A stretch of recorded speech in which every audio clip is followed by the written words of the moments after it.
son los que han sido identificados. Pero es muchísimo más que eso la hidroenergía. Por ejemplo, les comento, en la Amazonía del Perú, en selva baja, donde no hay caídas de agua, se puede utilizar la corriente del río, la velocidad del río, con turbinas hidrocinéticas. Y eso usted puede poner pone una y a 100 metros otra, y así puede ser infinidad. Es decir, el recurso es inagotable de los ríos. Pero de los identificados, fíjense usted, no utilizamos ni el 10% de lo que hay. Así es que tenemos, por ejemplo, entre las centrales más grandes,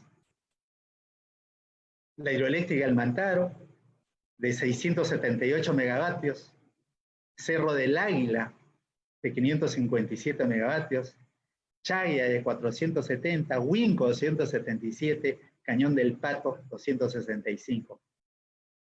El primero, Mantaro, y el último, en esta lista, en estos 5 principales, y el Cañón del Pato, fueron descubiertos y estudiados por Santiago Antúnez de Mayola.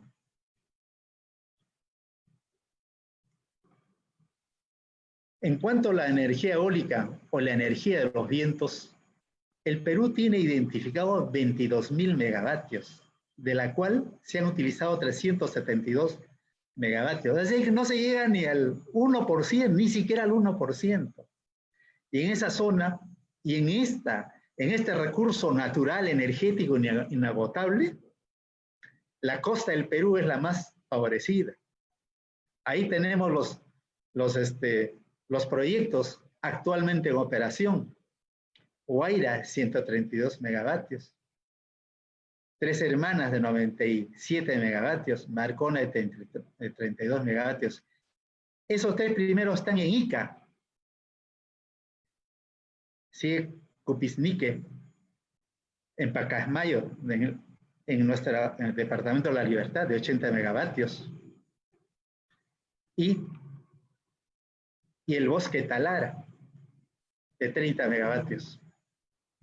En este año estaba previsto el ingreso en operaciones de una central eólica en Cajamarca. Por otra parte, tenemos un recurso inmenso a la cual me he dedicado los últimos 30 años, la energía solar, que es un recurso natural incalculable. Tenemos en el sur nuestro principal recurso, lo cual no quita que en el norte o en el oriente se pueda utilizar la energía solar fotovoltaica. Ahí tenemos, por ejemplo, la central solar de Rubí, de 144 megavatios, que el año 2018 fue inaugurado, al igual que Intipampa, de 40 megavatios. Está Panamericana Solar, de 20 megavatios. Moquegua Solar, 16 megavatios. Estos 4 primeros están en Moquegua, en el departamento de Moquegua, que es pequeñito, pero que es un gigante en recursos de energía solar. Está también Máger Solar y Repartición Solar en Arequipa. Y finalmente Tacna Solar, de 20 megavatios, como su nombre, en Tacna. Estos recursos y estas centrales solares que están operando se inyectan directamente al sistema interconectado nacional. Son recursos que son limpios, son energías limpias, que no contaminan nada en el ambiente. Estos recursos pueden ser igual utilizados en la Amazonía del Perú. No tendrá la misma irradiación que tiene el sur del Perú, que está alrededor de 6 kWh por metro cuadrado. Pero en Loreto, por ejemplo, estamos sobre 4.5, que es superior al que tiene España o Europa. Y además con la diferencia que en la Amazonía del Perú no hay estaciones diferenciadas, a diferencia en comparación de Europa, donde hay invierno y hay verano. Acá en la Amazonía no, todo el tiempo hay sol. Llueve, pero hay sol. Nunca deja de haber sol. Entonces es un recurso totalmente aprovechable, cosa que el norte del Perú, La Libertad, Piura, Tumbes pueden utilizar. Obviamente somos conscientes que no vamos a llegar a los niveles de Chile. En el sur de Chile, en Aconcagua, se llega a una irradiación de 6.5 kWh por metro cuadrado. A eso no llegamos. Por eso es que los chilenos utilizan la energía solar fototérmica. Por eso ellos utilizan los concentradores solares para calentar un fluido que se vuelve gas y eso mueve las turbinas. Eso no se puede hacer todavía en el Perú. En el sur de nuestro país no se llega a esos niveles. Sin embargo, no quita que nuestros recursos son inmensos. Hablamos de Tacna, Moquegua, Puno, Arequipa, el norte y el oriente del país. Por otra parte, tenemos la energía geotérmica que no está desarrollada en el país. INGEMET está haciendo unos estudios experimentales, ha hecho unos cálculos más o menos de haber 3.000 megavatios de recursos. Como entenderán, la zona privilegiada en esto es la zona de Arequipa, donde hay recursos geotérmicos, donde están los geysers. Asimismo, está la biomasa, que es inmensa.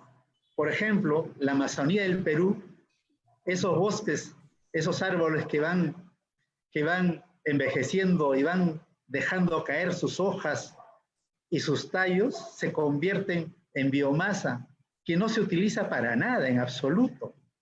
Se está utilizando este recurso en la costa del Perú con el bagazo de la caña, o en otros casos con residuos sólidos. Ahí tenemos a Maple Etanol en Piura, que tiene una central de biomasa de 37 megavatios utilizando bagazo. Igualmente Paramonga, en el distrito de Barranca, en Lima, una central de 23 megavatios. San Jacinto, en Ancash, en la zona de Casma, de 21.7 megavatios. Así están las centrales de Huaycoloro 1 y 2 y La Gringa, que están en Lima, que estos utilizan los residuos sólidos. O sea, los basurales que antes, hace 20 años, eran todo un problema para Lima, el Callao, básicamente para el Callao, que era el botadero, ¿no? Y todo un problema para el medio ambiente. Ahora todo eso es convertido en energía eléctrica. Ahí tenemos alrededor de 10 megavatios de los basurales de Lima. Entonces, estos son los recursos que tiene el país y que puede aprovecharlos, como ustedes han visto, en el caso de la hidroenergía, de la energía solar o la energía eólica, son mínimos los porcentajes que se han utilizado. Y es que, ¿por qué he hablado de esto? Porque es preocupante el tema de la matriz energética que nuestro presidente de la promoción hizo mención, haciendo referencia a Campodónico. Es el tema de la matriz de la generación energética. Un país con tantos recursos naturales que pueden generar energía limpia, no puede ser que su mayor generación sea térmica. El 56.9, es decir, el 57% es térmico. En un país donde abundan los recursos naturales, no puede ser que la mayor parte sea energía contaminante. Y en esta parte de la energía térmica, permítanme mostrarle la composición. El gas natural, 33.2. El diésel, el 19.8, casi el 20%. A partir de ahí lo que sigue son elementos netamente contaminantes. O sea, de este 56.9%, el 19%, casi el 20% es diésel, el fuel 2.3%, estos son totalmente contaminantes. El fuel oil es el residual. Ese residual es el que se utiliza, por ejemplo, acá en Iquitos, para una central de 70 megavatios, que genera 100.000 toneladas de CO2 anuales.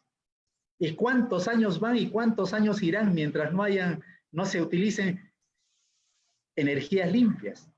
Ese es el problema de nuestro país. Esas son las cosas que tenemos que cambiar. Estas son las cosas que tienen que entender quienes conducen los destinos del país en el tema energético y en el tema de la política energética del país.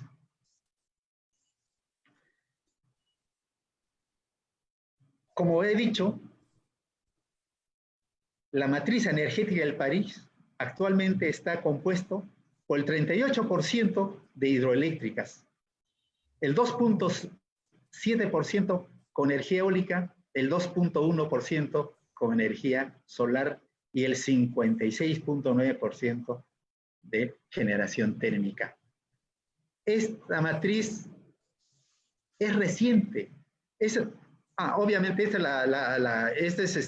estos son los datos de este año, pero quiero decirle, esta matriz hace 10 años no era así. No existían la eólica ni la solar. Y aquí por eso van a ver en este siguiente cuadro cómo ha sido la producción de energía. En los últimos 18 años. En el año 2000, si ustedes ven la línea azul, teníamos cerca de 15.000 gigavatios hora de producción de energía proveniente de hidráulica. Y la cuarta parte se producía con térmica. Han pasado los años y mientras la producción térmica ha ido en crecimiento progresivo, la hidráulica ha ido en un crecimiento muy lento. Tal es así que en el 2014 ya la producción de energía térmica era igual que la hidráulica.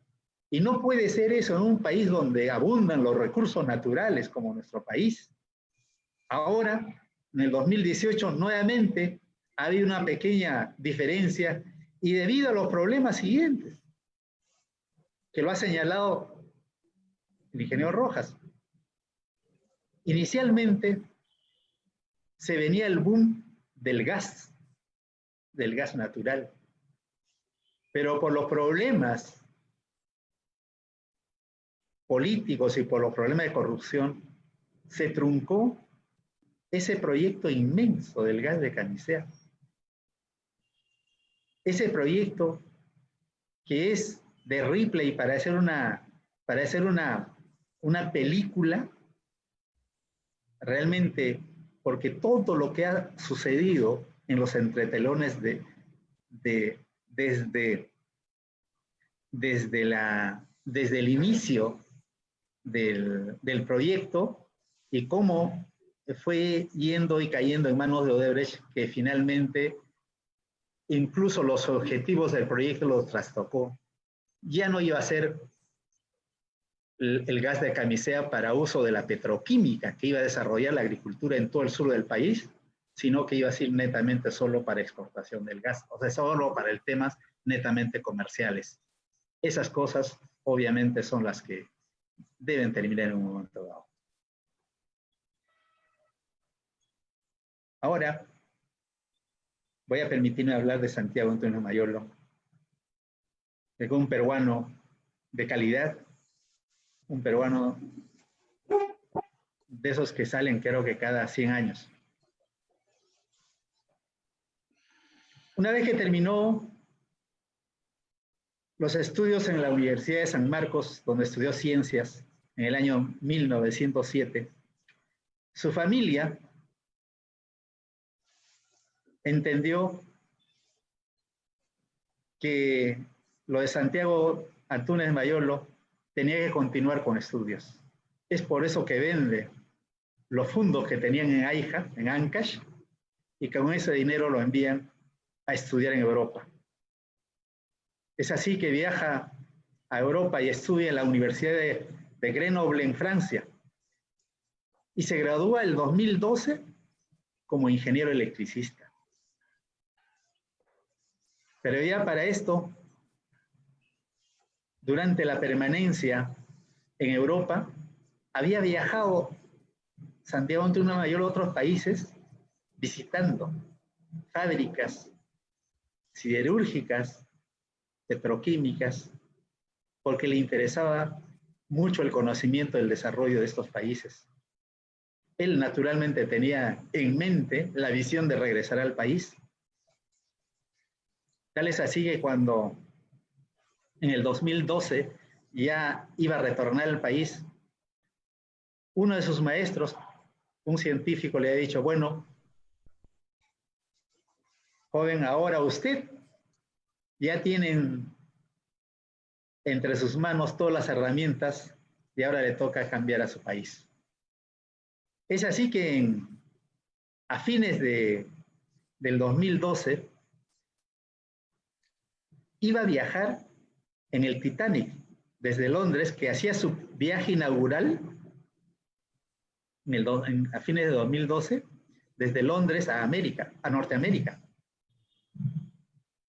Lamentablemente, mejor dicho, afortunadamente para los peruanos, no pudo viajar ahí en el Titanic, donde tenía previsto, porque si no, ya no habríamos contado con todo el legajo de Santiago Antunes Mayolo. Es así que cuando llega al Perú en el 2013, desde su llegada, empezó a desarrollar el Plan de Electrificación Nacional. Ese Plan de Electrificación Nacional significaba el estudio de los recursos hidroenergéticos que tenía el país. Tal es así que en esta historia de la hidroenergía en el país, Santiago Antunes Mayolo,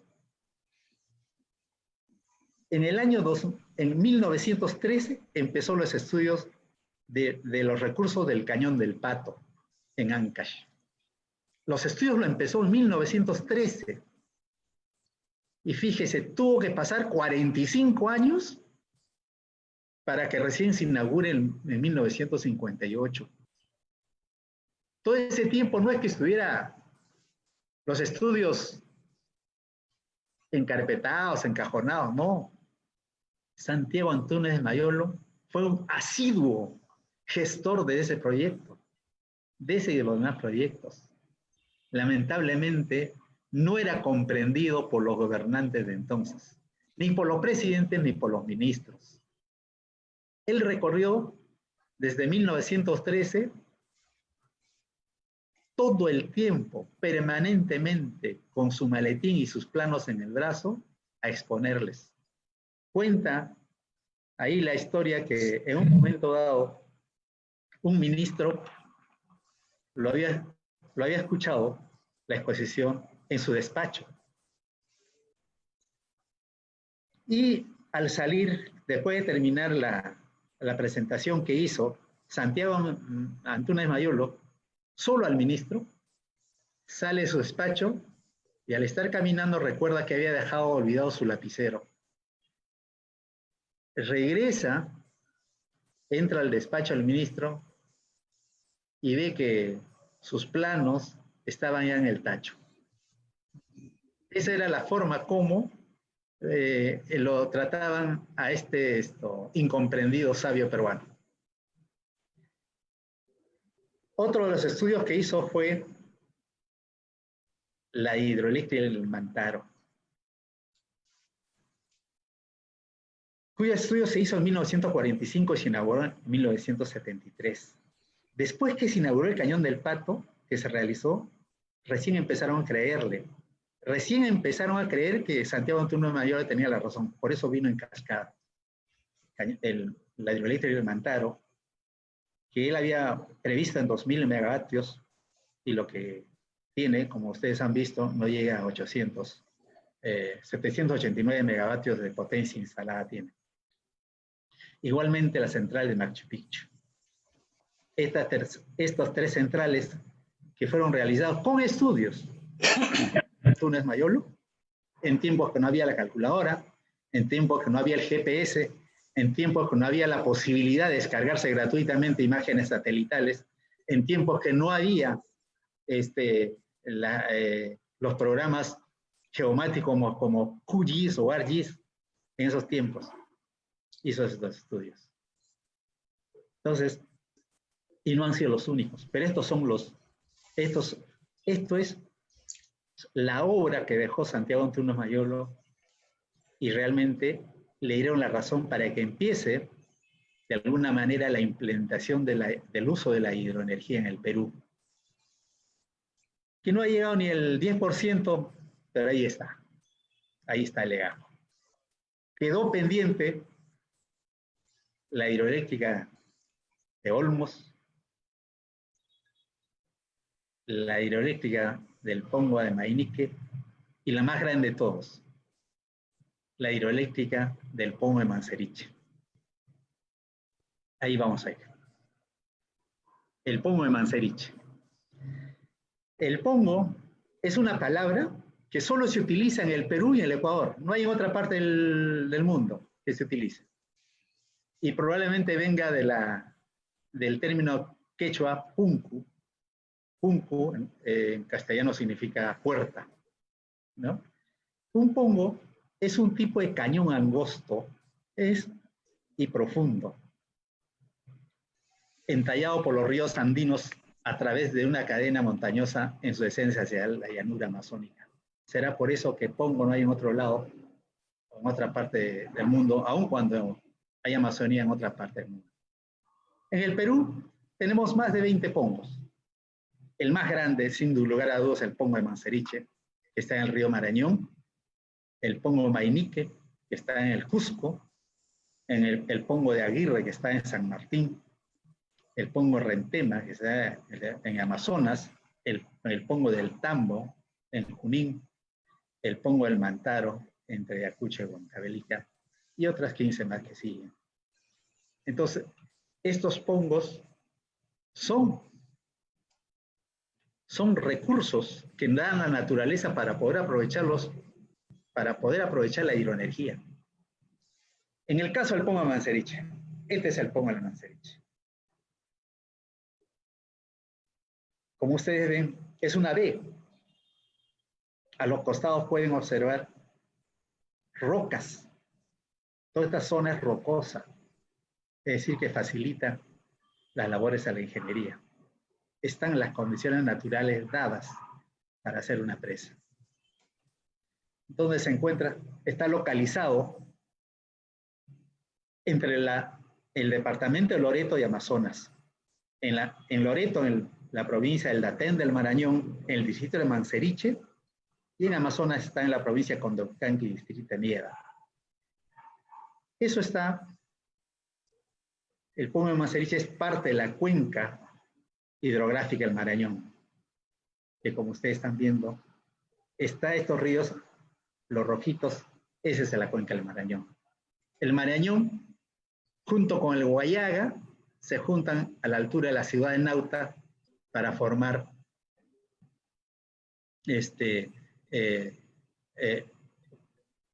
más adelante, junto con el Ucayali, el río Amazonas. El Marañón y el Huallaga prosiguen con Marañón y terminan juntándose con el río Ucayali. Más exactamente, como ustedes pueden ver en este mapa, el pongo de Manseriche está en esta zona. Es un estrechamiento del río Marañón que recibe un aporte del río Santiago que viene desde el Ecuador y ese caudal se estrecha en ese pongo del Manseriche.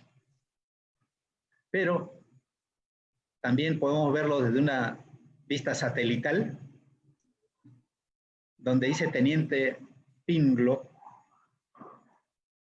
la zona ríos abajo, y ríos arriba de Borja, como decía Santiago Neta de Mayulo, ahí está el Pongo de Manseriche. Pero mejor dice que una imagen que más palabras, pero un video más que veamos.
Ahora vamos a hablar del potencial hidroenergético de esta maravilla natural que acaban de ver.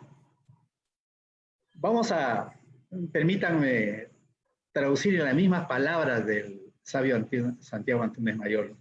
Él dice, los estudios se inició en 1929 y en 1944 exploramos el Pongo de Manseriche, buscando una sección adecuada para la construcción de una presa, para crear una caída de agua en el Marañón. Fijamos el paraje llamado Huancanque, a 2 kilómetros aguas arriba de Borja, donde el Marañón se estrecha a 70 metros de ancho y paredes de roca en B. El proyecto contempla la construcción de una presa de concreto de 70 metros de altura total, o sea, 50 metros sobre el nivel normal del río, a 176 metros sobre el nivel del mar, capaz de crear una caída de 60 metros, o sea que 10 metros más alto que el Niágara. Y finaliza, dice, con un gasto alrededor de 6.800 metros cúbicos por segundo, una caída de 60 metros podría generar un mínimo de 4 millones de kilovatios. Este es el esquema que realizó, que hizo el sabio. Está no elegible, pero acá lo vamos a traducir. ¿Qué dice en ese esquema?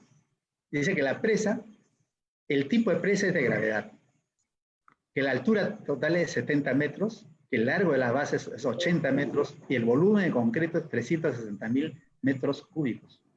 Fíjense el nivel de desarrollo que había hecho Sabio.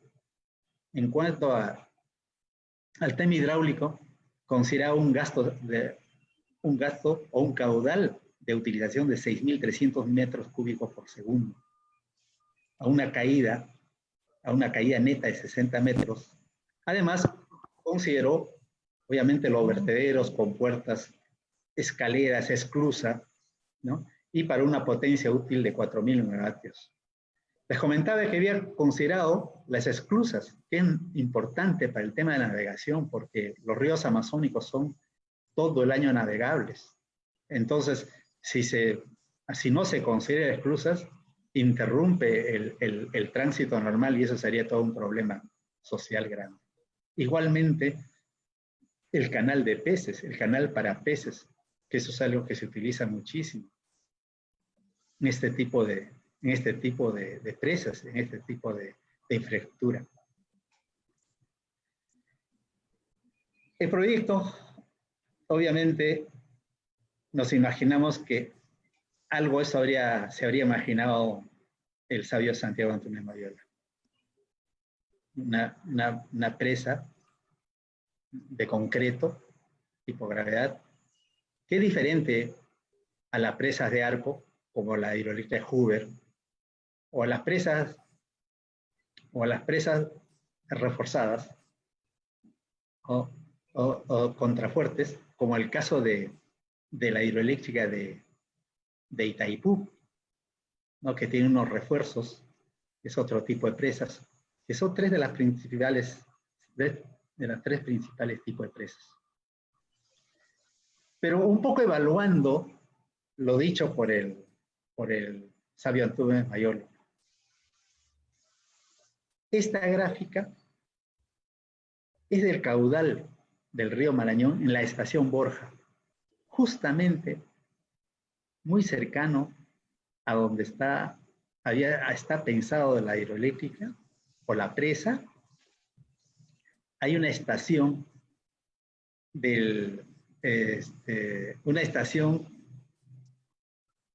que fue una estación del Cenami, que es hasta actualmente financiado por el IRD. El IRD es un instituto de investigación de Francia, y el IBAM. Ellos en la Amazonía han puesto en diferentes lugares estaciones meteorológicas y estaciones que pueden medir los caudales y las velocidades de los ríos. Entonces, ellos tienen una especie de unos equipos muy sofisticados que hacen una especie de una geografía del río y miden por secciones la velocidad del río. Entonces, hay una información que está disponible en Cenami, es respecto a los ríos amazónicos. Y la estación Borja simplemente corrobora los estudios que había hecho el sabio Santiago Antúnez de Mayola. Asimismo, por ejemplo, cuando hablaba de una potencia instalada de 4.000 megavatios, nos hace pensar que para una altura que había pensado el sabio y este caudal, llegamos a que puede tenerse para esos 8 turbinas de 500 megavatios, donde se intersectan estos dos ejes que han visto, rojos. Ahí nos permite tener una turbina Francis de 500 megavatios. Entonces, colocando 8 unidades generadoras o turbomáquinas, tendríamos los 4.000 megavatios. Es decir, se comprueba lo dicho por Santiago Antúnez Mayola. Como ustedes sabrán, en este tema hay turbinas para altas caídas, como el caso de Pelton, y para caídas medianas, como Francis y Kaplan, y para bajas caídas y altos caudales están las turbinas axiales o turbinas bulbo, ¿no? Que en un momento dado se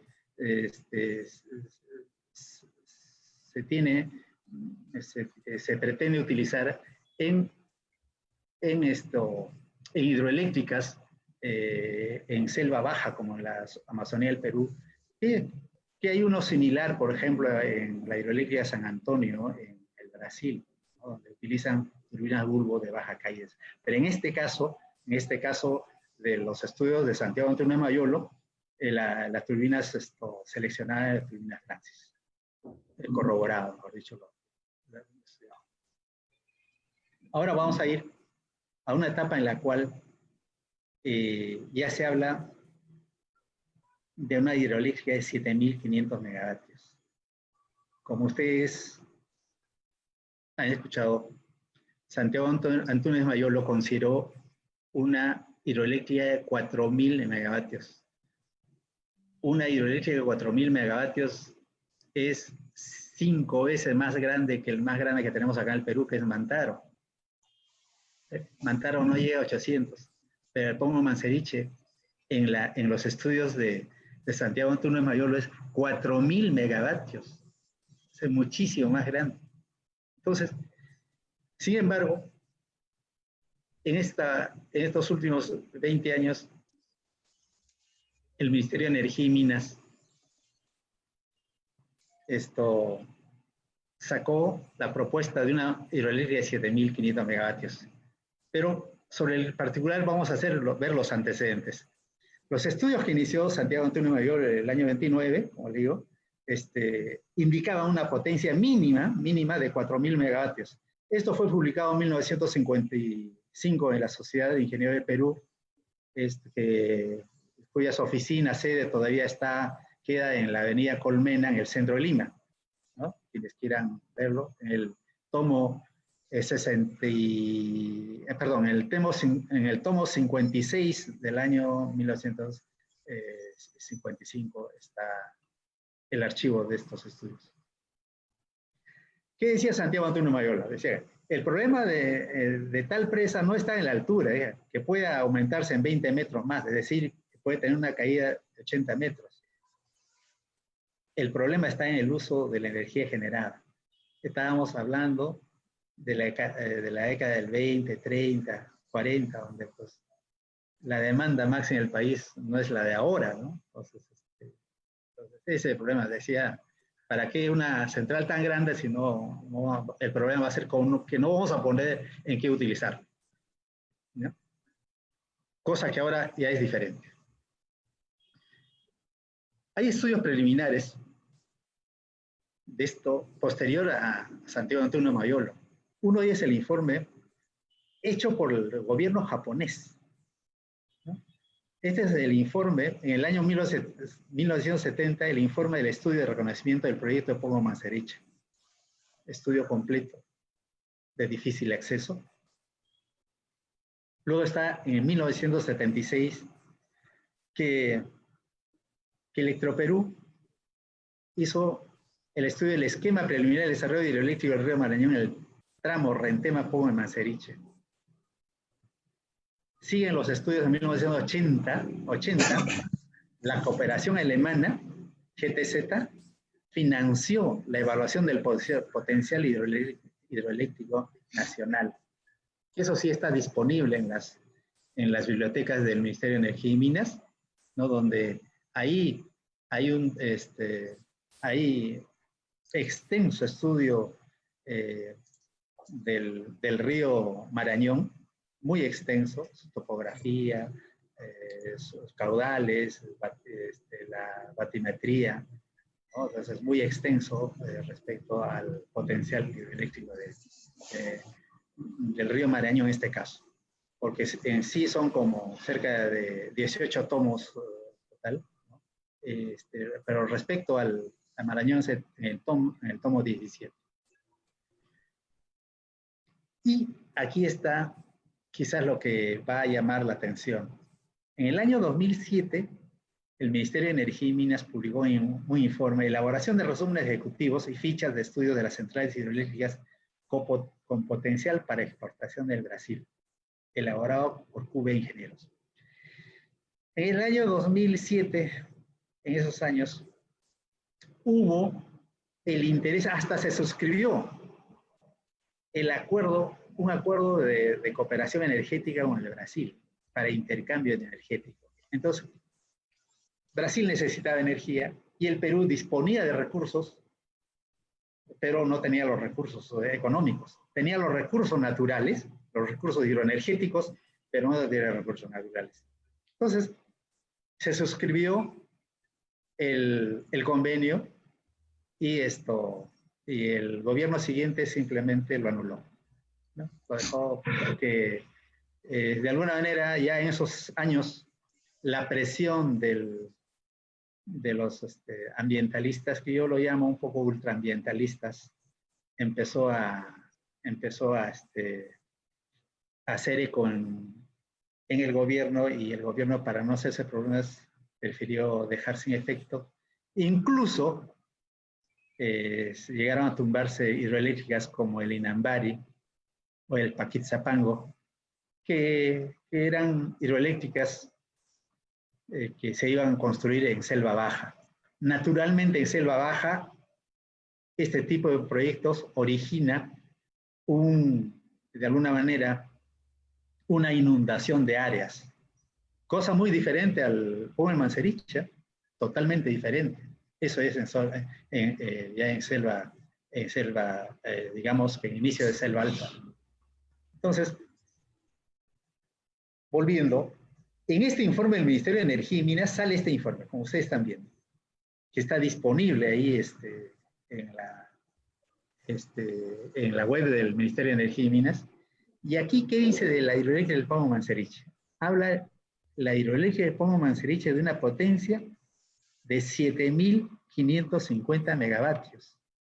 Entonces, algo realmente que a cualquiera que está en este tema asombra. A mí particularmente me asombró y me dije, bueno, debe ser que ya los que han elaborado estos estudios han recogido todos los estudios anteriores y han encontrado que sí es posible, ¿no? Porque obviamente la tecnología de los años 30 a los años 2010 ya pues, son prácticamente 80 años y ya tiene que haber evolucionado, ¿no? Entonces es natural entender, entonces me dejó preocupado, pero más que todo interesado en el tema. En los estudios dice que estas son las características, que el caudal diseño es 3.500 metros cúbicos por segundo, lo cual es absolutamente factible, eso es cierto. Es poco todavía, se puede utilizar mucho más que eso. Aquí viene el problema, la caída bruta del diseño. Dice 161 metros. Santiago Antonio Mayolo hizo sus cálculos y llegó a 70 metros. A 60 metros como caída, como altura útil. Acá están hablando de 161 metros, es decir, que 3 veces más alto. Entonces, obviamente, con esos niveles de altura, llegar a 7.500 megavatios es fácil. El tema es cómo llegamos a esa altura. De 60 pasar a 160 es ya cosa mayor, ¿no? Eso, al menos para los ingenieros, creo que queda como para decir, no, tiene que revisarse los estudios, tiene que corroborarse esos estudios que son reales, para realmente hablar de 7.500 megavatios. Porque a mí me queda todavía la duda de que esa altura puede ocasionar daños ambientales. Para el lago Marañón no. Si se quiere, desde el Pomo al Manseriche, aguas arriba no, porque empieza la pendiente demasiado rápido y se llega a niveles muy altos. El tema es para el lado del río Santiago, o sea, para el lado norte. Ese todavía de alguna manera tiene pendientes muy bajas. Uno puede corroborar esto corriendo, por ejemplo, las curvas topográficas, puede ver que realmente con 161 metros sería complicado. También hablan de turbinas Kaplan, obviamente para estos niveles de altura, ese es el tipo de turbinas que se utilizan. Nuevamente digo que la estación, en el tema de caudales, no habría mayor problema en estos estudios recientes que ha hecho el Ministerio, ¿no? Se corrobora, pero en el tema de presa, esto fue lo que el sabio Santiago Antúnez dijo, ¿no? Que había una altura de 70 metros y una caída neta de 60 metros de altura, ¿no? Entonces, lo cual se podía generar 4.000 megavatios de potencia, perdón, se podía tener 4.000 megavatios de potencia instalada.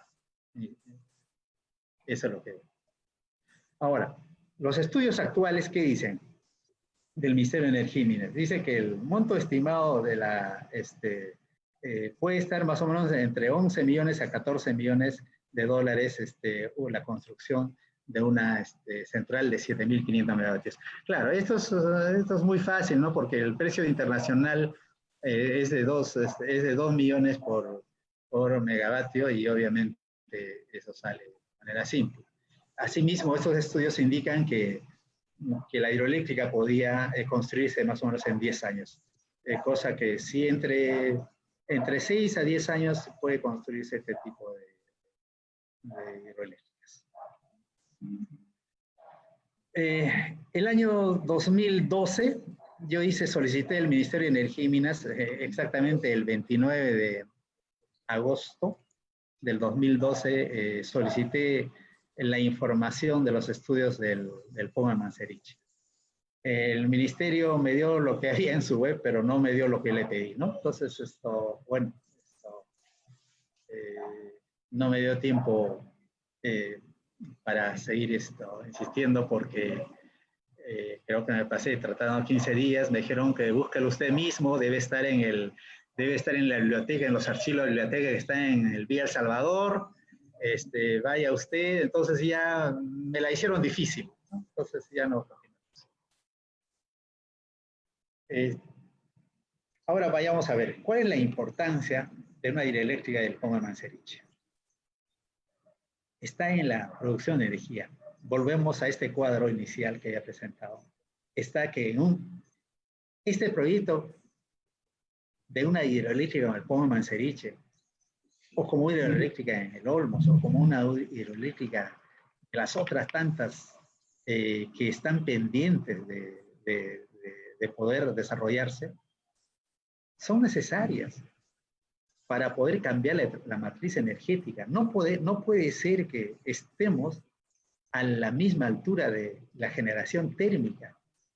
Y saben ustedes que en la generación térmica parte del diésel es importado. O sea, no hay la necesidad de tener que seguir en esta situación. En un momento dado tenemos que cambiar esa matriz energética. Más hidráulica, más solar, más eólica. Es decir, más renovables que no renovables. Fíjense ustedes, en 10 años, el 2009, el Perú tenía en centrales hidroeléctricas 3.277 megavatios de potencia instalada, 3.986 megavatios en potencia instalada. En total, la potencia total instalada en el país era de 7.900 megavatios. O sea, ahora, 10 años después, hemos casi duplicado. Tenemos 15.200 megavatios instalados, de los cuales la mayor parte ahora en el año 2019, 9.000 megavatios, redondeando, son térmicas y 5.000 son hidráulicas. Y solar y eólica no llegan todavía ni a 1.000, ¿no? Este es el problema, que seguimos insistiendo por las térmicas. Entonces, ¿por qué razón, pienso yo, tenemos que ir contra la corriente, contra el sentido común de la utilización de las energías renovables? Si tanto hablamos de la protección del ambiente, si tanto hablamos de la situación que está el planeta, del cambio climático, entonces, ¿por qué seguimos teniendo en el Perú en fuentes contaminantes? Estas cosas tienen que cambiar. Por eso la importancia de centrales como el Poma Manseriche. Volvemos a decir, nuestro país es inmenso en recursos naturales y tenemos que apostar por esto. Ya finalizando, quisiera solo dejar un pensamiento del sabio peruano. Él decía, nuestros ríos guardan tesoros inagotables. Cada río que se descuelga de los Andes es energía eléctrica desperdiciada por falta de iniciativa o capitales. No solo las ciudades y pueblos del Perú se beneficiarían con el alumbrado y la energía eléctrica, sino que las centrales generarían fuerzas suficientes para cualquier industria que se instale, transformando las riquezas naturales de nuestro generoso suelo en productos manufacturados o semi-manufacturados. Finalmente, aquí hay un blog donde está parte de lo explicado, que está a disposición de cualquier persona, de cualquier punto. Pero la información que acabo de exponer, lo pueden igual solicitar a través del Colegio de Ingenieros de la Libertad.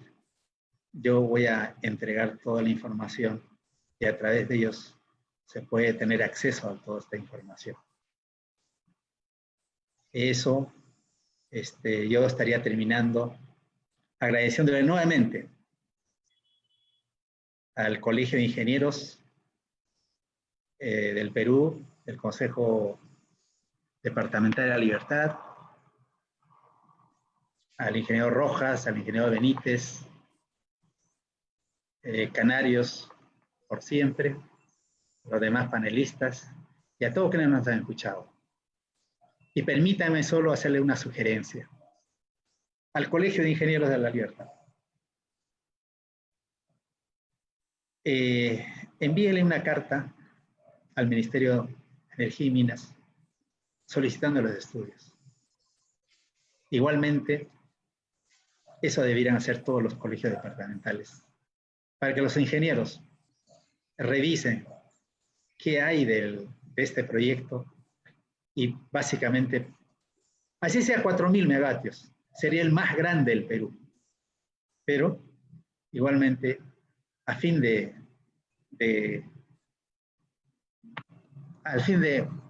constatar si tenemos en el Pomo de Manseriche realmente un potencial de 7.500 megavatios. Con eso no me queda más que agradecerle a todos ustedes. Muchísimas gracias.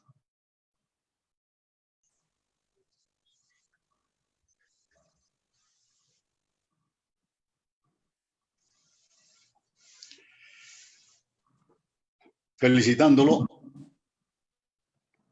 A ver. Gracias, ingeniero Máximo Chávez. Gracias por la información que nos ha traído y no tenga ninguna duda que nosotros vamos a hacer esa carta. El Colegio de Ingenieros de la Libertad va a hacer esa carta al Ministerio de Energía y Minas. Y no solamente eso, vamos a seguir convocándola a usted para diferentes eventos científicos que tengan que ver con las energías renovables.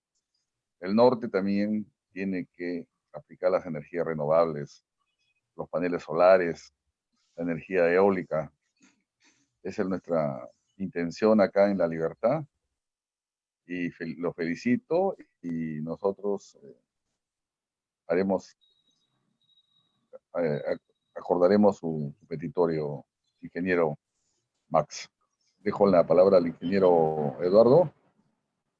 En todo caso, me permítame que pedirle la opinión, una opinión al ingeniero Manberto Rodríguez, nuestro distinguido panelista, por favor. Sí, efectivamente. En principio, para felicitar al ingeniero Chávez por su excelente disertación. Nos ha, como dice, se ha despertado a alguien que ya estaba dormido en la historia, ¿no? Yo siempre he escuchado yo estaba en la Universidad San Antonio Abad del Cusco, donde estudié por los años 60, escuché sobre este proyecto. Y ya he podido comprobar de que este proyecto viene mucho más antes todavía, ¿no? Es un gigante que lo ha despertado, porque producir 7.000 megavatios es un horror de energía, ¿no? Pero ahí está la potencia, ¿no? Está ahí hecha la potencia. Eso también me hace recordar que en los años 60, cuando yo estudiaba en la universidad, el profesor de mecánica de suelos o de geología nos dijo que hiciésemos unas calicatas en la zona donde se va a hacer o construirse el aeropuerto de Chincheros. Bueno, en esa época, como les decía, ya escuchaba sobre eso. Pero han pasado 60 años y todavía no tenemos tampoco el aeropuerto. De manera que es cuestión de esperar porque este megaproyecto, ¿no? Va a ser factible en el futuro. Este es todo un potencial hidroenergético que lo tenemos guardado y que va a tener su oportunidad, ¿no? Como le decía anteriormente al ingeniero Chávez, ¿no? Que va a tener su oportunidad de utilizarlo. Toda vez que hay que tener presente de que todo proyecto hidroenergético necesita mercado, ¿ya? Y el mercado es el que decide realmente. El ingeniero Chávez dice, ¿por qué hay tantas centrales térmicas de energía? Probablemente entiendo de que su costo-beneficio todavía no es competitivo, ¿no? Con el proyecto que ha disertado, ¿no? Entonces todavía no va a ser factible. Los empresarios, los utilitarios de toda la energía siempre buscan el costo más bajo para sus proyectos, ¿no? Entonces todavía no es competitivo, me parece, ¿no? El proyecto que ha disertado el ingeniero Chávez. Todavía necesita un poco más de madurez y en la perspectiva siempre de buscar mercado eléctrico. Eso es lo que se necesita. Y solo eso, si es más ventajoso, le va a permitir realizar este proyecto grandioso. Yo creo que eso es todo lo que puedo decir en relación y felicitándolo nuevamente al ingeniero Chávez por actualizarnos en un proyecto tan importante para el país. Gracias. Gracias, ingeniero Mamerto. Muchísimas gracias. Mire, la última señal que hubo del proyecto del Pongo de Manseriche fue el año 2011, específicamente el 27 de abril, cuando se publicó el decreto supremo número 020-2011, ¿no? Del Ministerio de Energía y Minas, que declaraba de interés nacional y social para el largo plazo el desarrollo integrado de 20 centrales hidroeléctricas, ¿no?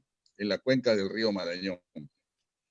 Entre ellas se encuentra la central hidroeléctrica del Pongo de Manseriche. Y creo que, bueno, usted mencionaba el tema de costos, ¿no? Así es. Es un factor que influye mucho, ¿no? En los proyectos. Igualmente ahorita la política del gobierno es darle prioridad al gas, ¿no? Están trabajando, por eso que todas las políticas están dirigidas a impulsar el gas de camisea y creo que es una buena alternativa la central hidroeléctrica del Pongo y nosotros de acá de La Libertad y contando con el apoyo de todo el norte y nororiente creo que podemos solicitar, ¿no? Que lo tomen en cuenta en el Ministerio de Energía y Minas. También pediría, por favor, la intervención de nuestro presidente del capítulo de ingenieros civiles, el ingeniero César Cancino. Muchísimas gracias, ingeniero Cancino. Muchísimas gracias, ingeniero Mamerto, por estar participando. Por favor, ingeniero Cancinos. Sí, gracias. Okay. Gracias. Buenas noches, ingeniero Chávez. Igual me uno a las felicitaciones que ha hecho el ingeniero Mamerto en cuanto a la exposición. Excelente la exposición. Y yo sí me he quedado preocupado un poco en el asunto de la matriz energética, ¿no? Es decir, tal y cual usted indicaba, hay un doble discurso, ¿no? Que el medio ambiente, algunos digamos, lo toman como una defensa un poco media hipócrita del asunto, ¿no? Porque se está usando energía que es no renovable, que hace mucho más daño probablemente que la energía que es renovable, ¿no? Pero también obviamente preocupa ciertas cosas, ¿no? Por ejemplo, el daño ambiental que pueda ocasionar la construcción de estas represas, ¿no? Estuve por acá revisando información y indican que más o menos se afectan 5.500 o 5.400 kilómetros cuadrados de nuestra selva, ¿no? Llega a inundar, creo, varias poblaciones, afecta a comunidades nativas, los aguajuns, y creo que hay otra etnia por ahí, ¿no?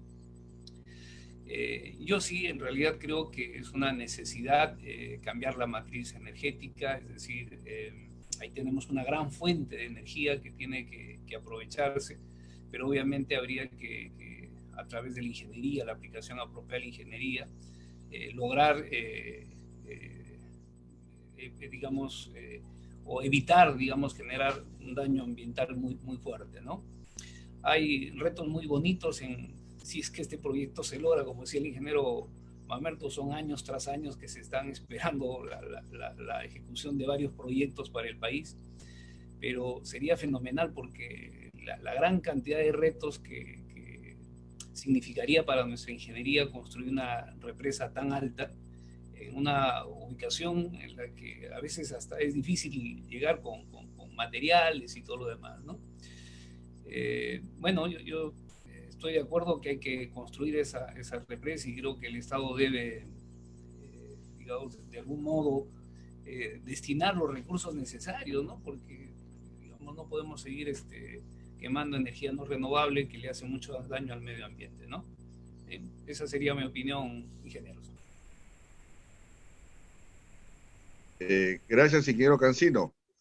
Gracias por su aporte y la participación, ¿no? Es muy importante la participación del capítulo de civiles. También habíamos invitado al capítulo de mecánicos. Lamentablemente no podía estar, pero yo creo que los mecánicos también, mecánicos electros sobre todo, están, ¿no?, muy interesados en el tema, ¿no? Y seguir impulsando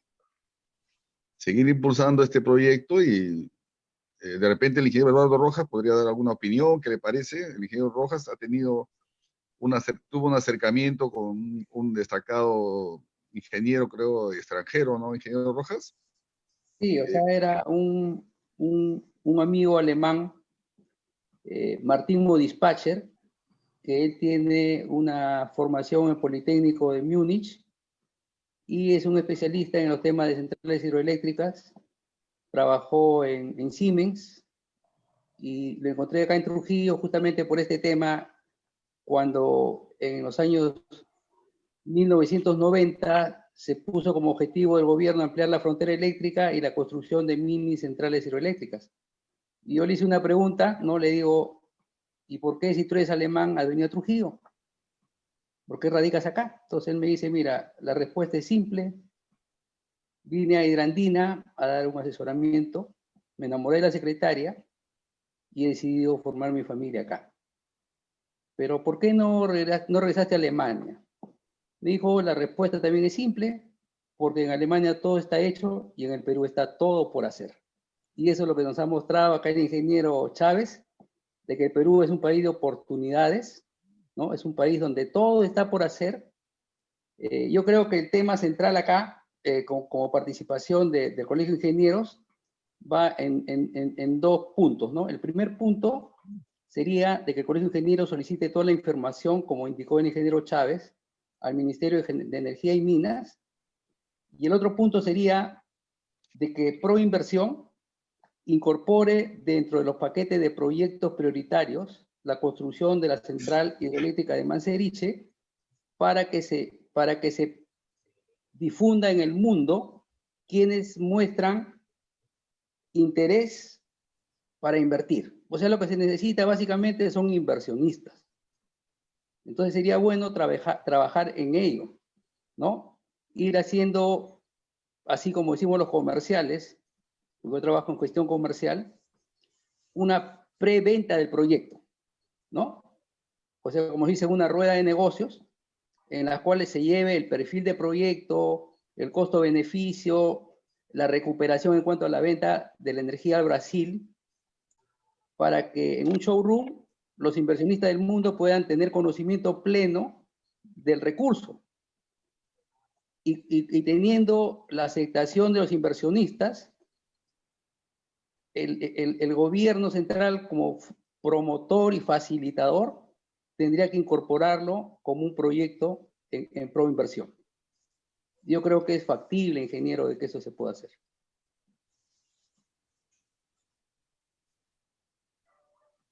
Muy bien, ingeniero Eduardo. Cuando se hablaba del mercado, ¿no? Tenemos ahí nuestros vecinos de Colombia y Brasil, ¿no? No, ingeniero Máximo, para venderles la energía, ¿no?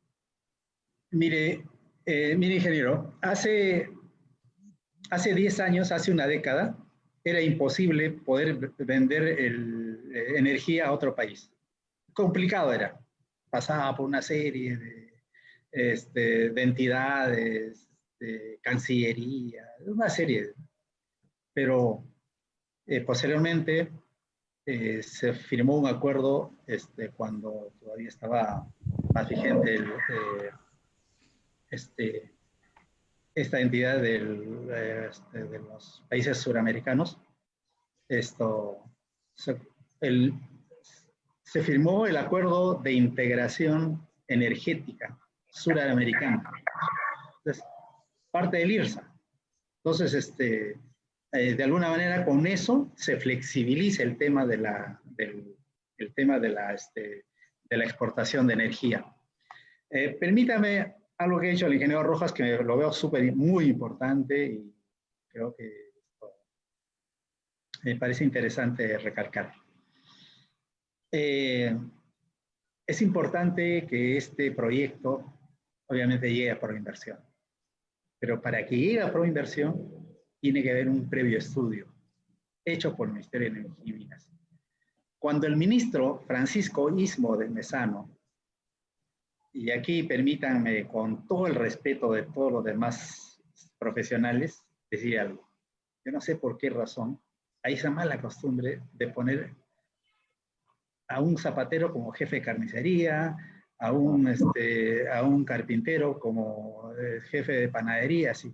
Entonces, los ministros, ustedes ven, los últimos ministros, o sea, los ministros de las 3 últimas décadas, se quiere, de las 2 últimas décadas, se quiere, en nuestro país, hay unos que otros ingenieros, la mayoría abogados, economistas, de todo. Entonces, es difícil que alguien pueda entender estos temas si no la ha vivido desde abajo, desde la formación. Mire, ¿qué sucede? Al doctor Francisco Ismodes, yo le expliqué este tema. En un core ejecutivo que realizó, le expliqué, me escuchó, me dijo, ¿sabe qué? Me dio creo que 5 tarjetas de él. Me dijo, por favor, mándame toda esa información, que quiero estar informado. Le mandé y me dijo, este es el número de mi secretaria.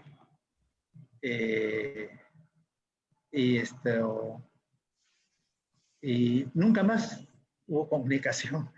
Ya nunca más me dijo, te voy a llamar, mi secretaria te va a llamar quiero que nos explique, está bien, me dijo, vamos a, pero puras intenciones. O sea, el problema es que cuando de este tema no se tiene el suficiente conocimiento, se puede caer, pues, no sé, alguien la ha atemorizado, me imagino, no, mejor está el gas o algo así, ¿no? Por decirle, digo. Pero, entonces, yo creo que en esa parte, los colegios, el Colegio de Ingenieros del Perú, en general, debe tener un rol preponderante para impulsar, más allá de esta hidroeléctrica, el uso de las energías renovables, tal como lo ha hecho el ingeniero Cancino. El tema, tal como lo ha hecho el ingeniero Rojas, el tema pasa por el tema de la matriz energética. ¿Cómo cambiamos el tema de la matriz energética? Ingeniero Rodríguez, acá no se trata de costo-beneficio, porque usted se pone en la balanza el estar quemando el estar quemando petróleo residual o el estar haciendo uso de energías contaminantes, fuentes contaminantes, es un costo enorme para el planeta. Ese es el problema. Sale mucho más, aparentemente para el que vende no pasa nada. Por ejemplo, para nadie es un secreto que actualmente en los últimos años dentro del ministerio tiene mucho peso el Club del Gas. De alguna manera ellos se oponen a las nuevas hidroeléctricas, amén de que es cierto que por el momento tenemos superávit de energía, pero como usted ha visto, en 10 años el crecimiento es fuerte, en un momento dado van a necesitar más. Entonces, la idea es impulsar el tema del uso de las energías renovables.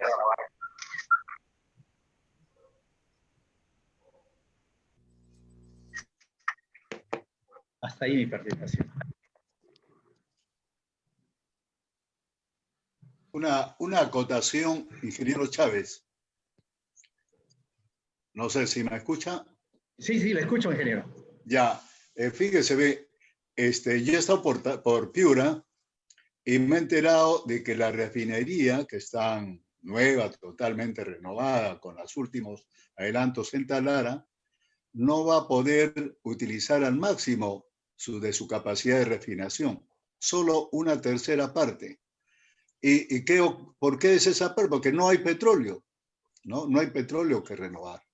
Entonces, a veces se hace inversiones, ¿no?, de gran volumen y no es posible utilizar toda esa energía, digamos, ¿no?, o la capacidad de refinación que tiene esa refinería, ¿no? Entonces, fíjese, es una inversión ociosa, improductiva, que se va a hacer, pero ya hay un acuerdo, hay un cumplimiento, que de todas maneras se tiene que hacer esa refinería, a pesar de que no hay posibilidades de refinación solo a un 30% de su capacidad instalada.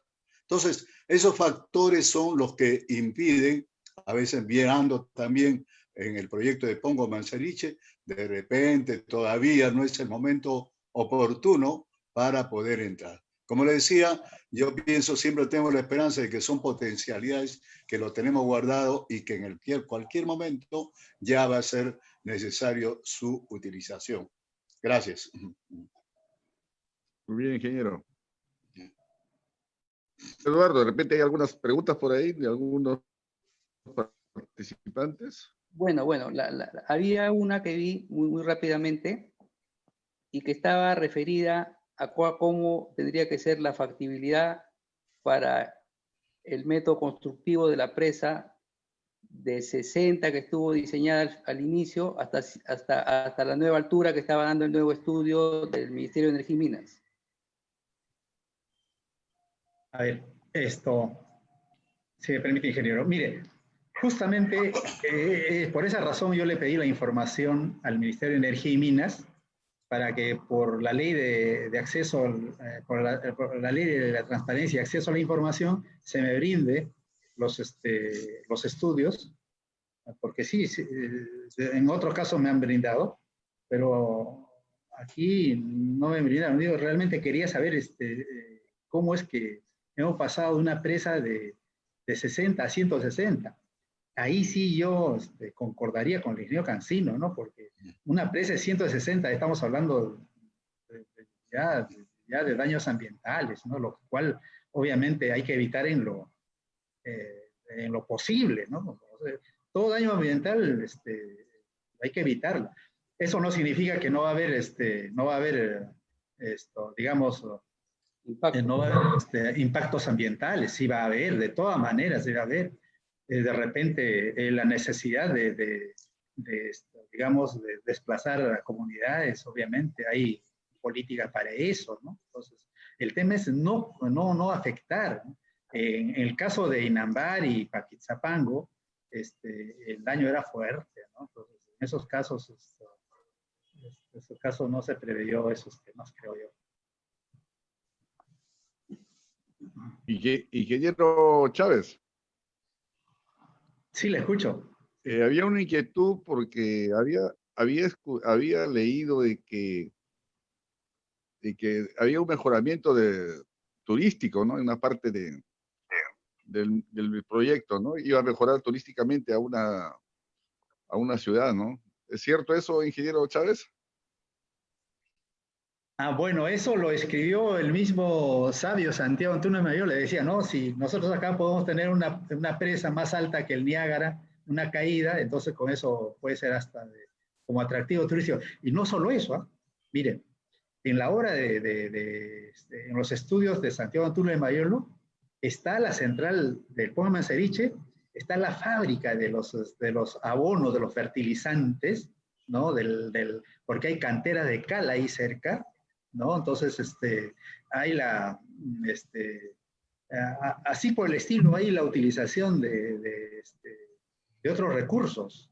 O sea, fíjese que el doctor Santiago Antúnez Mayor no solo se quedó con el tema hídrico, también él preveyó que era importante la construcción de un oleoducto, identificó los lotes petroleros, las zonas petroleras, es increíble, o sea, vuelvo a decir, es de esas personas que salen una vez cada 100 años.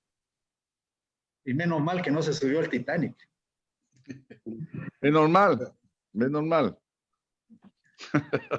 Esa es una buena anécdota, ingeniero Máximo, ¿eh? Lo del Titanic, ¿eh? Está Es escrito una en sus buena memorias. anécdota. Eso está escrito por él mismo en sus memorias. Sí. Claro, hay unos paradigmas también que tendría que romperse, ingeniero Chávez, ¿no? En ese caminar por las obras, la reticencia que hay de los pobladores involucrados en la zona de influencia, y hacían una pregunta que yo sé que usted la va a contestar y todos la vamos a entender, la vamos a captar, que decía que las aguas turbinadas, cuando regresaban al curso del río, afectaban a los peces. Y yo creo que ese es un paradigma. Pienso. Ingeniero, eso, obviamente, eso es tal como usted ya lo calificó. Es un mito. ¿Por qué razón? Fíjese, al turbinar hasta oxigena el agua. Y el agua necesita ser oxigenado, aunque en el río cuando está en movimiento se oxigena. ¿Cuál es el gran problema, por ejemplo, acá de la piscicultura acá en la Amazonía? Aquí se puede hacer en selva baja tremendo espejo de agua. Entonces, se capta de la lluvia, pero ¿cuál es el problema? La oxigenación del agua. Como está estanco, pues no tiene oxígeno el agua, entonces tiene que turbinarse esa agua. Ahí recién permite oxigenar. Entonces, ¿para eso qué hacen? Crían patos para que estén ahí de alguna manera haciendo el tema remolino o algo así, ¿no? Entonces ahí, por ejemplo, ahí en ese tema de que las aguas turbinadas ya no son, digamos, de alguna dañan dañan las especies geológicas, o que otro tema, ¿no? De que consideran que, por ejemplo, no, pero el río Marañón es un río muy, muy barroso, eso se va a llenar, no.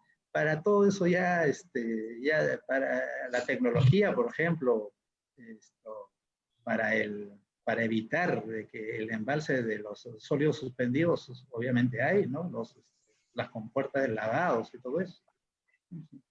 Eso no sería el problema. Yo el problema veo, como lo ha señalado el ingeniero Rodríguez también, es qué se hace con tanta energía, ¿no? ¿Qué hacer? Eso sí podría ser. Pero eso no preocupémonos. Ustedes han visto el consumo de energía, la evolución, y esto antes que nos demos cuenta, vamos a estar necesitados de energía. Ahora estamos sobrados de energía, pero de aquí a una década, sí, en un momento vamos a tener problemas si no desarrollamos nuevos proyectos. Y ahí a mí me parece importantísimo la propuesta, o digamos, lo mencionado por el ingeniero Eduardo, en el sentido de que este proyecto debe ir a Proinversión. Así es.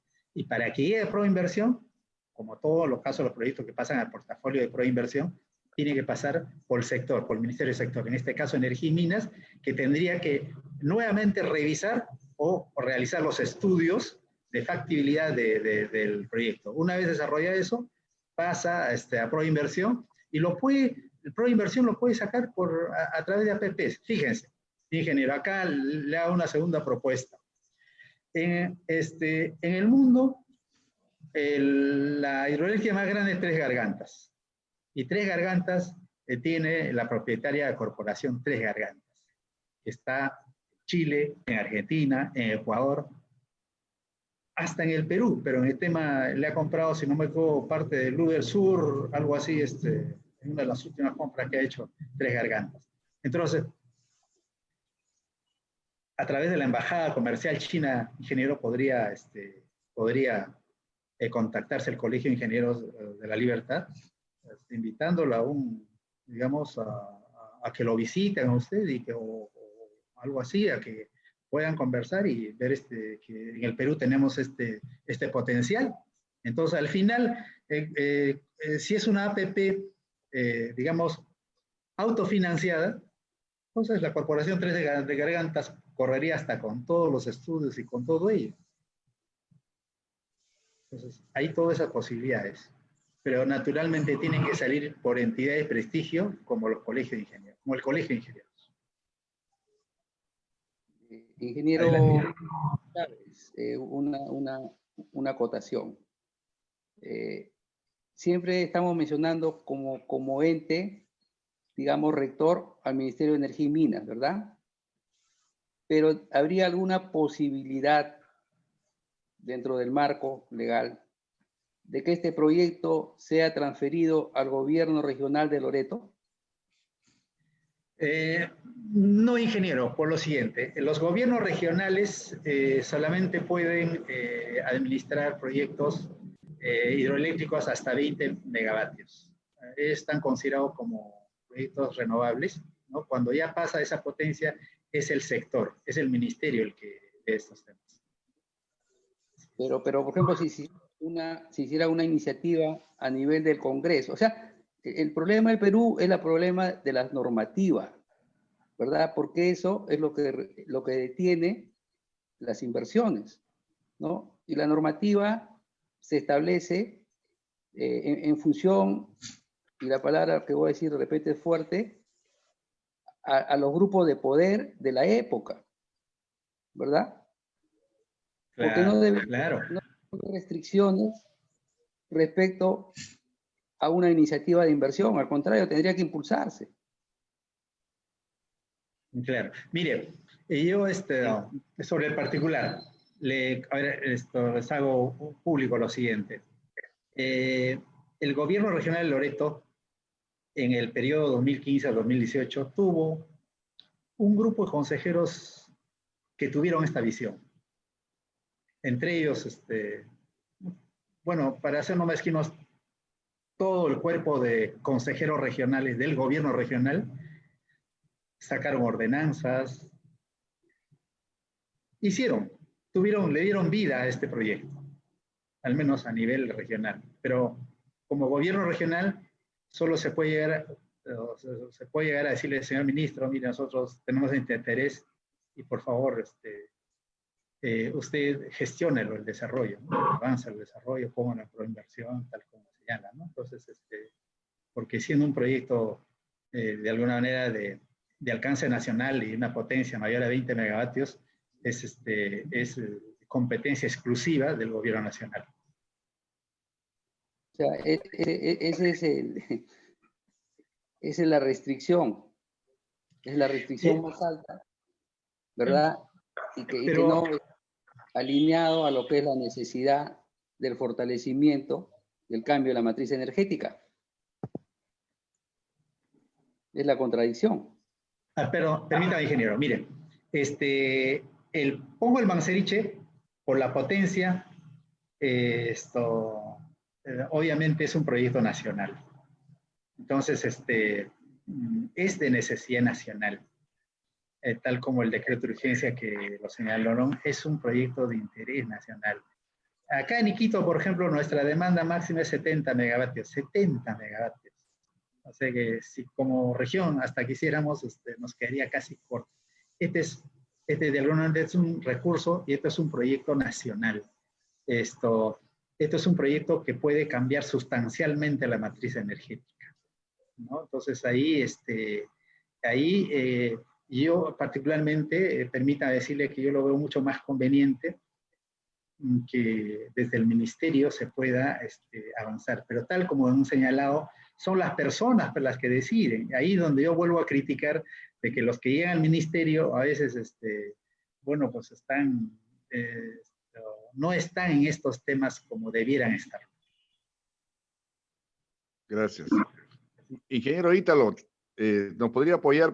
Tenemos, creo, algunas preguntas, con eso ya para finalizar la conferencia.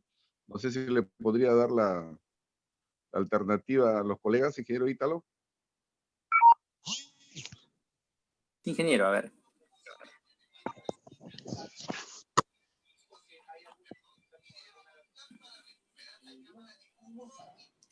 Hay una pregunta por parte del Facebook.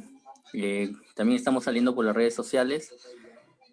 Va dirigido al ingeniero Máximo. ¿Hay alguna ley para la prohibición para incrementar las energías limpias? No, al contrario, hay leyes en el Perú que promueven el uso de las energías renovables. Hay leyes, hay bastante legislación que promueven la utilización de las energías renovables y promueven la eficiencia energética. Lo que sucede es que muchas leyes en nuestro país a veces son letra muerta. Ese es el problema. Realmente nuestro país, con todos los recursos que tiene, realmente debiera tener cero emisión de CO2. Algún día llegaremos a ese nivel. Imagino que, no sé si se van a necesitar 3, 4 décadas, pero se tiene que llegar a esos niveles. Porque en un momento dado, la presión creo que va a ser fuerte por el uso de las renovables. Y sí, afortunadamente, por ejemplo, los costos han mejorado sustancialmente. Cuando en esto yo, en el tema de la energía solar, me iniciaba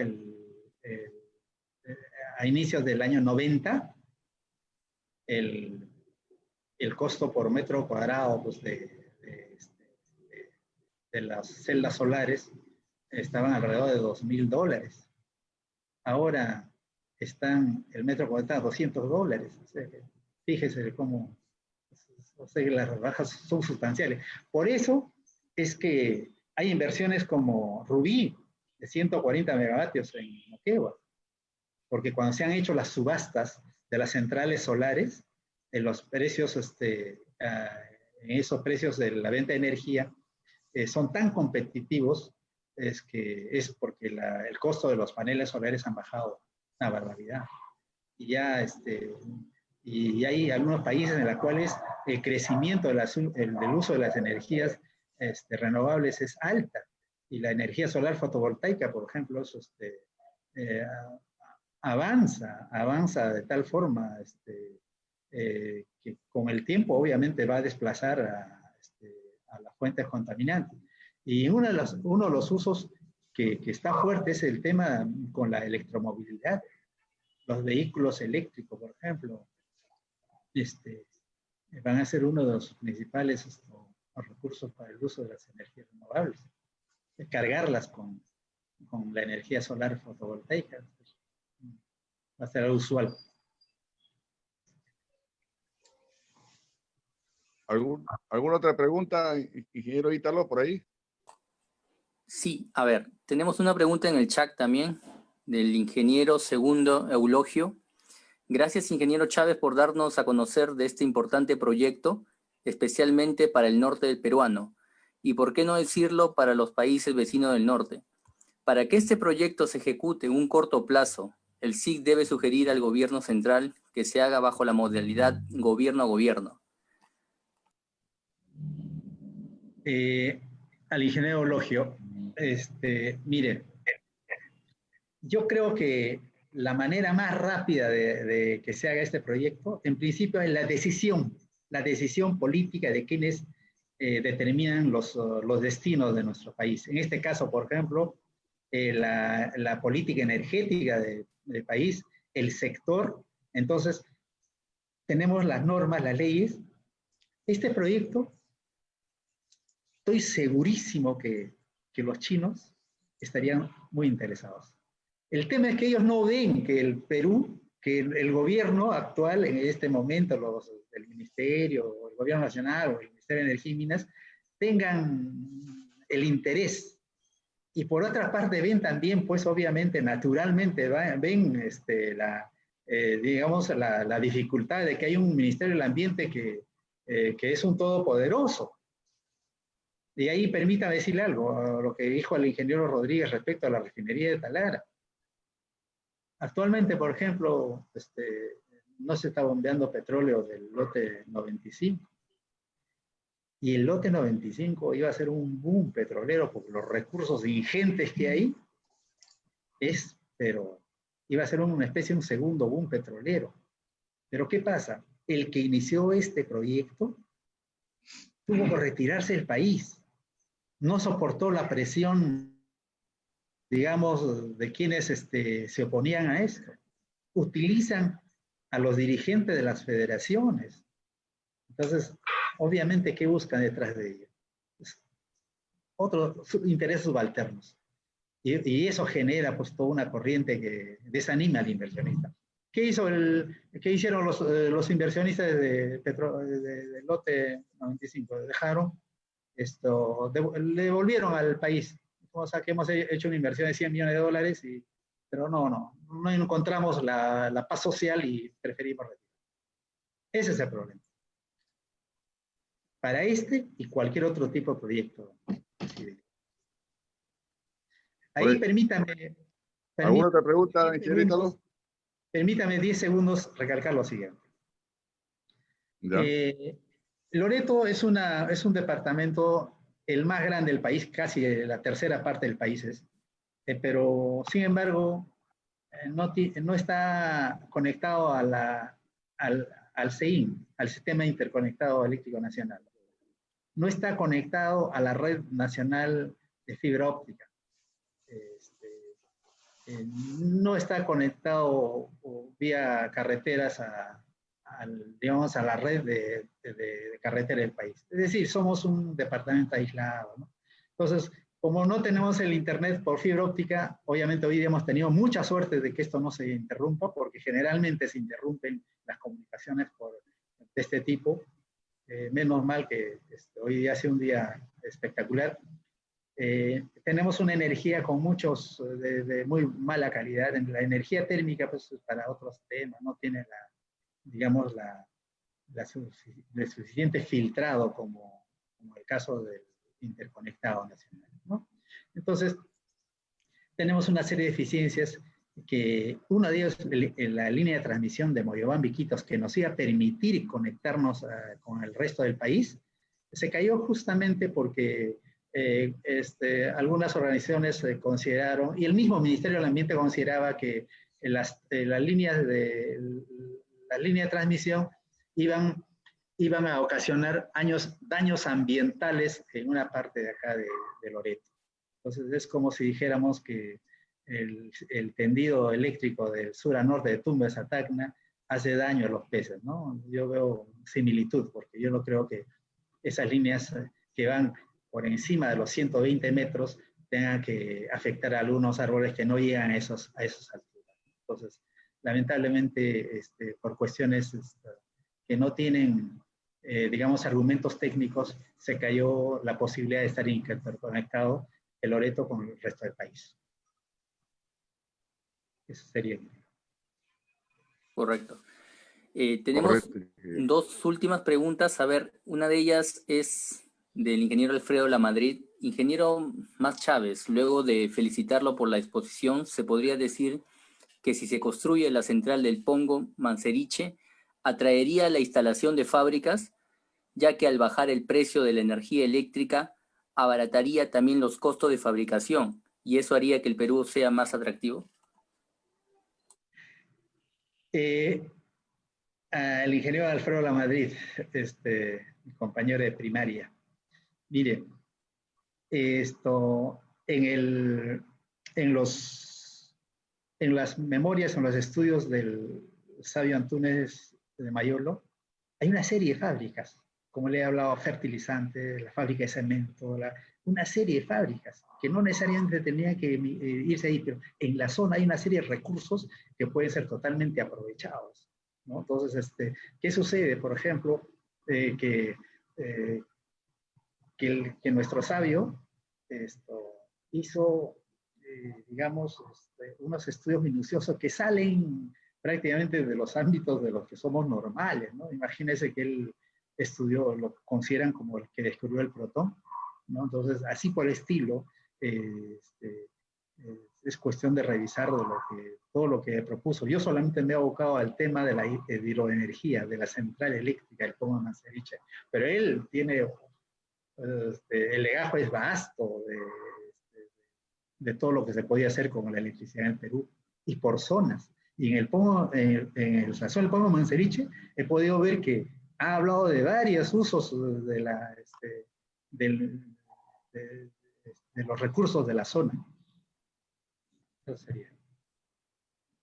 Sí, como último comentario por parte de la ingeniera Gisela Correa, dice, no es posible decir que se tiene energía en exceso cuando existen ciudades en la Amazonía con costos que son excesivos y poblaciones al interior de la Amazonía con pocas horas de energía eléctrica.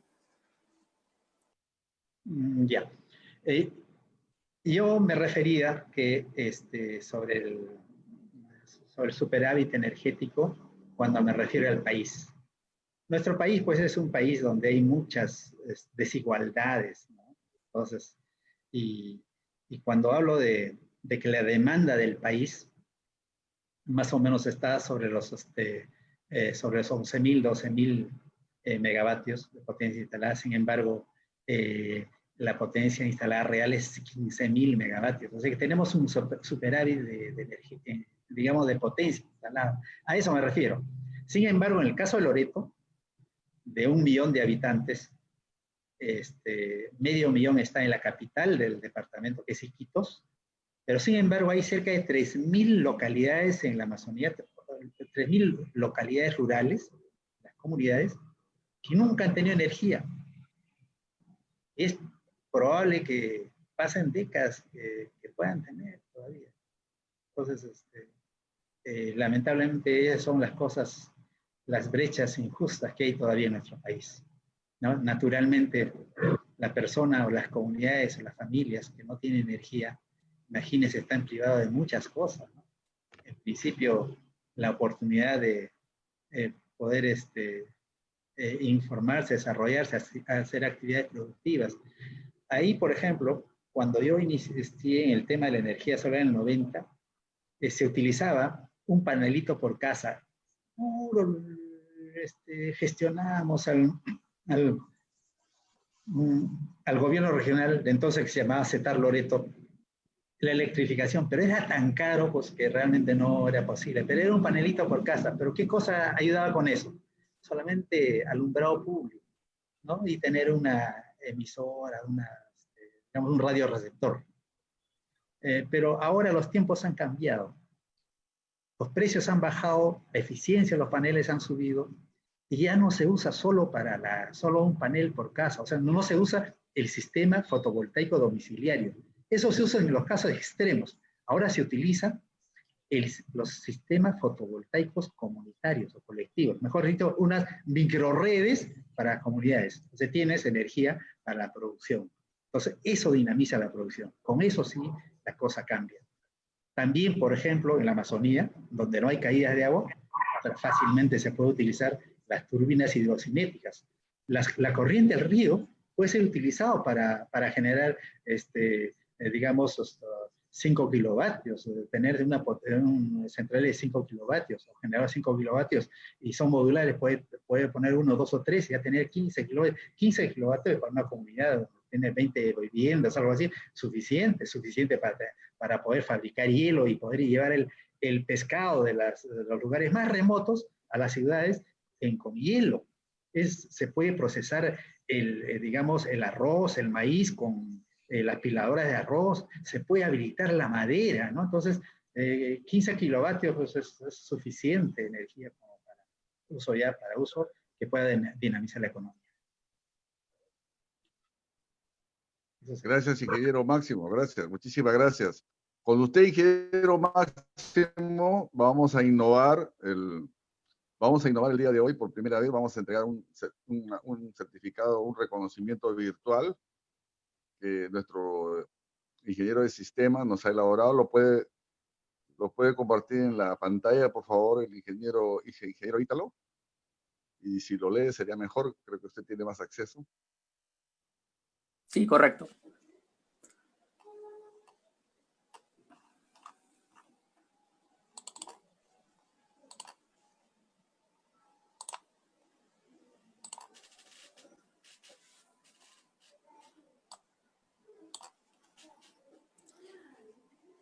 Sí, correcto. Un certificado otorgado al ingeniero Máximo Eladio Chávez Maguiña por su participación como expositor a la conferencia virtual Potencial hidroenergético del Pongo de Manseriche y perspectivas de una central hidroeléctrica de 7.500 MB, organizado por el Consejo Departamental de la Libertad con una duración de 2 horas académicas el día de hoy, otorgado por el Colegio de Ingenieros. Muchísimas gracias, ingeniero Máximo Chávez, compañero de la promoción, por haber participado del día de hoy acá en el Colegio de Ingenieros de la Libertad. De igual manera, el agradecimiento para los ingenieros Mamerto Rodríguez y el ingeniero César Cancino, que nos han acompañado como panelistas, y sobre todo también a nuestro compañero, el ingeniero Eduardo Rojas Segarra, con sus intervenciones muy oportunas. Y quiero comprometerlo al ingeniero Máximo Chávez para que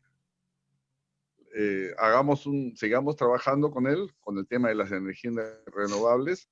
Lo comprometo también al ingeniero César Cancino, porque yo sé que él va a estar muy interesado en compartir con el ingeniero Máximo sus conocimientos. Y nuevamente, ingeniero Máximo, el agradecimiento y habrá otra oportunidad para nuevamente